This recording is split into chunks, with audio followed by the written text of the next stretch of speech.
আসসালামু আলাইকুম দর্শক মণ্ডলী। তো আপনাদের এর আগেও দেখাইছি যে আমাদের এই মাঠে একটি বিশাল বট গাছ আছে, 100 বছরের ঊর্ধ্বে হবে আমাদের জানা মতে।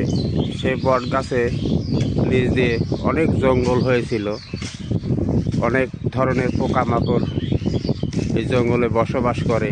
মানুষের আতঙ্ক সৃষ্টি হয়, অনেকে ভয় পায়। তা সেই জন্য আমাদের এক ভাই এই গাছের গোড়াটা পরিষ্কার করে দিচ্ছে, যাতে কোনো রকমের জীবজন্তু এখানে থাকতে না পারে, কারণ অনেক দুর্ঘটনা ঘটতে পারে। সেজন্য এই গাছের গোড়াটা আজকে সে পরিষ্কার করে দিচ্ছে। কত সুন্দরভাবে দেখুন,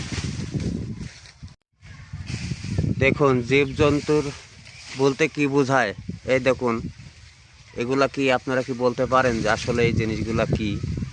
এরকম বড় বড় ধরনের জিনিস এই বট গাছের এদিকে চলাচল করে। সেজন্য আজকে এই গোড়াটা পরিষ্কার করে দিচ্ছে, যাতে এগুলার থেকে জনগণ রক্ষা পায়। সেজন্য আজকে এই গোড়াটা পরিষ্কার করে দিচ্ছে। দেখুন, এই দেখুন, মানুষের আতঙ্ক সৃষ্টি হয়, অনেকে ভয় পায়। তা সেই জন্য আমাদের এক ভাই এই গাছের গোড়াটা পরিষ্কার করে দিচ্ছে, যাতে কোনো রকমের জীবজন্তু এখানে থাকতে না পারে, কারণ অনেক দুর্ঘটনা ঘটতে পারে। সেজন্য এই গাছের গোড়াটা আজকে সে পরিষ্কার করে দিচ্ছে। কত সুন্দরভাবে দেখুন, এই যে আমাদের এক ভাই স্বইচ্ছায়, নিজের স্বইচ্ছায় সে পরিশ্রম করে যাচ্ছে, যাতে মানুষের কোনো ক্ষয়ক্ষতি না হয়।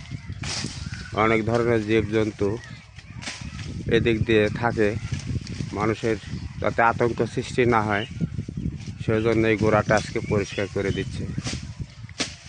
তো আলহামদুলিল্লাহ, আপনারাও আপনাদের আশেপাশে জঙ্গল জাতি থাকলে পরিষ্কার করে দিবেন। দেখুন আমাদের এই ভাই কত সুন্দরভাবে পরিষ্কার করে দিচ্ছে। এ দেখুন বট গাছ, বিশাল আকারে বট গাছ। এ দেখুন, ভিডিওটি ভালো লাগলে বেশি বেশি শেয়ার করে দিবেন, যাতে সবাই এই দৃশ্যটা দেখতে পারে। ধন্যবাদ সবাইকে।